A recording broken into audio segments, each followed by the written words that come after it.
नमस्कार दोस्तों। आज मैं आप लोगों को 3 सवाल अकबर बीरबल की कहानी सुनाने जा रहा हूँ। महाराजा अकबर बीरबल की हाजिर जवाबी के बड़े कायल थे। उनकी इस बात से दरबार के अन्य मंत्री मन ही मन बहुत जलते थे। उनमें से एक मंत्री जो महामंत्री का पद पाने का लोभी था, उसने मन ही मन एक योजना बनाई। उसे मालूम था कि जब तक बीरबल दरबार के मुख्य सलाहकार के रूप में है, उसकी यह इच्छा कभी पूरी नहीं हो सकती।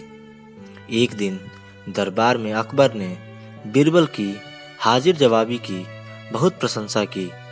यह सब सुनकर उस मंत्री को बहुत गुस्सा आया। उसने महाराज से कहा कि यदि बीरबल मेरे 3 सवालों का उत्तर सही दे देता है तो मैं उसकी बुद्धिमत्ता को स्वीकार कर लूँगा, और यदि नहीं तो इससे यह सिद्ध होता है कि वो महाराज का चापलूस है।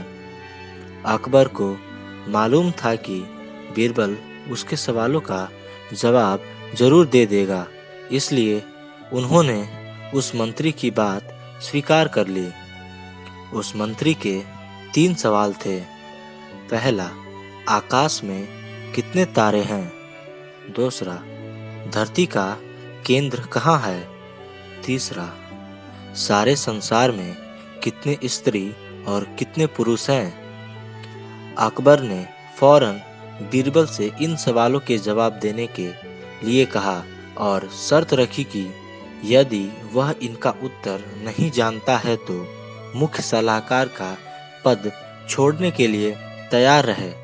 बीरबल ने कहा, तो सुनिए महाराज। पहला सवाल।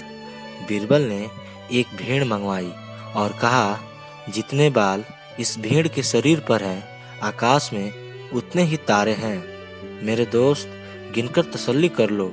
बीरबल ने मंत्री की तरफ मुस्कुराते हुए कहा। दूसरा सवाल।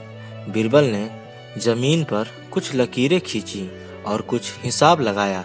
फिर एक लोहे की छड़ मंगवाई गई और उसे एक जगह गाड़ दिया, और बीरबल ने महाराज से कहा, महाराज, बिल्कुल इसी जगह धरती का केंद्र है, चाहे तो आप स्वयं जांच लें। महाराज बोले, ठीक है, अब तीसरे सवाल के बारे में कहो।